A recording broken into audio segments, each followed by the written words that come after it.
In the early hours of dawn, the Pacific sky shimmered with tension.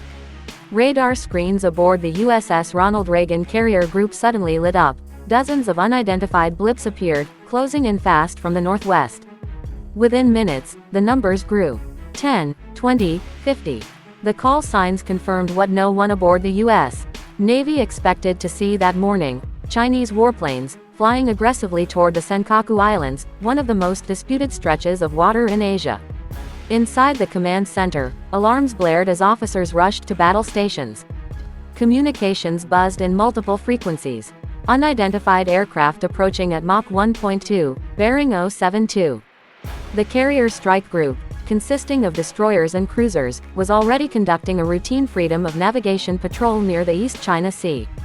But this time, the skies didn't look routine at all.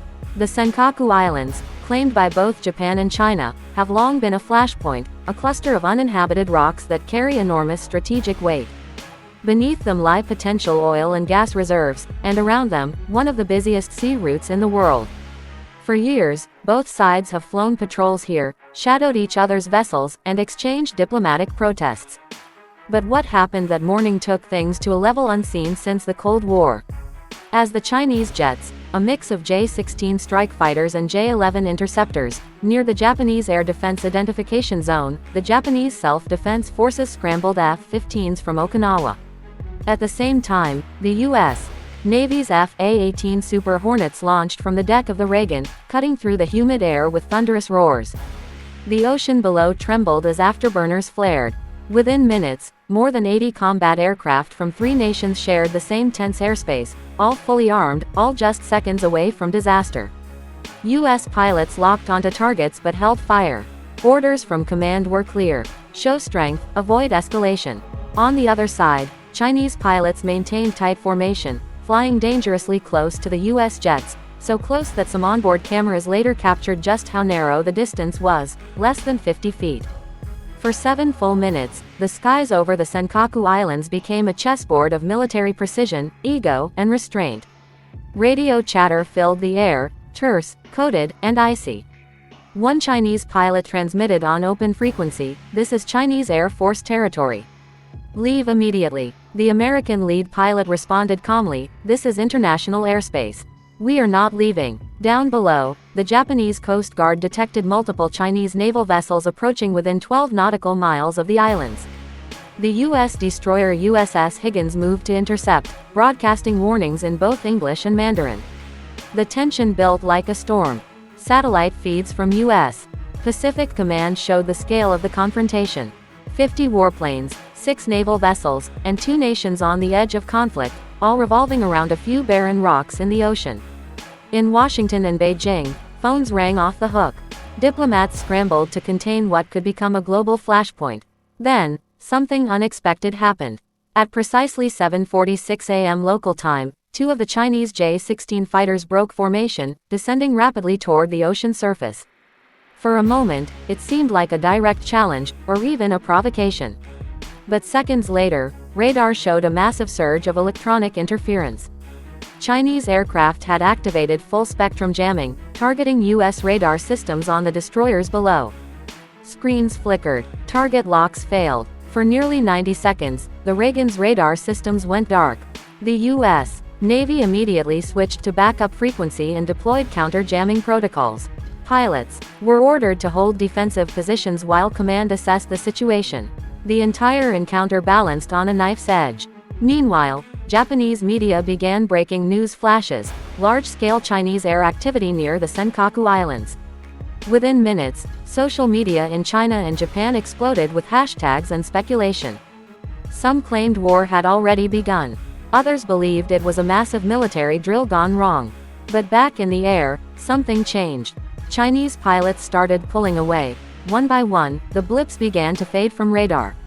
A coded transmission reached the U.S. command: "Exercise complete." It was never clear whether that phrase came from an official Chinese channel or a rogue broadcast, but within 15 minutes, all 50 Chinese jets had disappeared northward toward mainland airspace.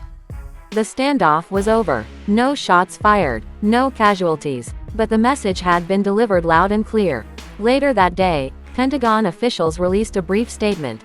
U.S. forces operating in international waters conducted routine operations in accordance with international law.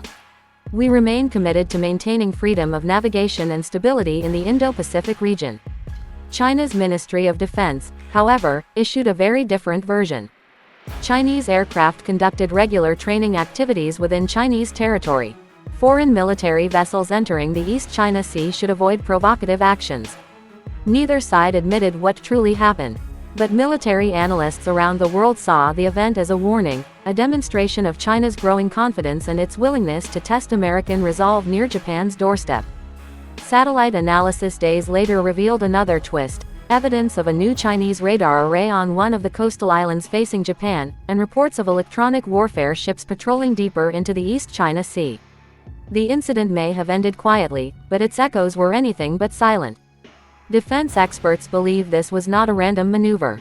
It was a message, a test of response time, radar capability, and strategic nerve. Some call it a rehearsal for a future confrontation that could define the balance of power in Asia. In Tokyo, the Japanese government convened an emergency security meeting. Prime Minister's brief statement to the press said, "Japan will not tolerate any attempt to change the status quo by force." In Washington, military briefings continued behind closed doors. Anonymous officials confirmed that cyber defense teams detected multiple intrusion attempts during the exact minutes of the air encounter, a sign that the confrontation was both physical and digital. Meanwhile, on the ground near Okinawa, civilians watched contrails crisscrossing high above, silent witnesses to a drama that nearly turned deadly. By evening, the world's news channels were replaying shaky amateur footage of distant jets streaking through the clouds. Headlines screamed of 50 warplanes challenging the U.S. Navy. But the truth, as always, was far more complex. Behind the scenes, both militaries began a quiet debrief. U.S. pilots described the encounter as the closest call in years. Chinese state media, however, called it routine defensive patrol. The event left intelligence analysts with one haunting question: if this was just a test, what happens when the real challenge begins?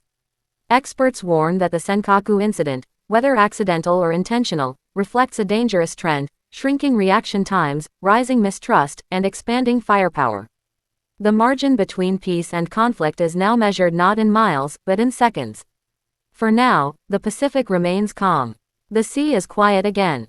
But those who witnessed that morning know how close the world came to another military flashpoint. As one U.S. officer later said, "We looked across the sky and saw 50 fighters staring back." You don't forget something like that. The encounter ended without war, but not without a message. The Senkaku Islands, silent and uninhabited, continue to sit at the heart of the storm. And every time the wind shifts, the world wonders,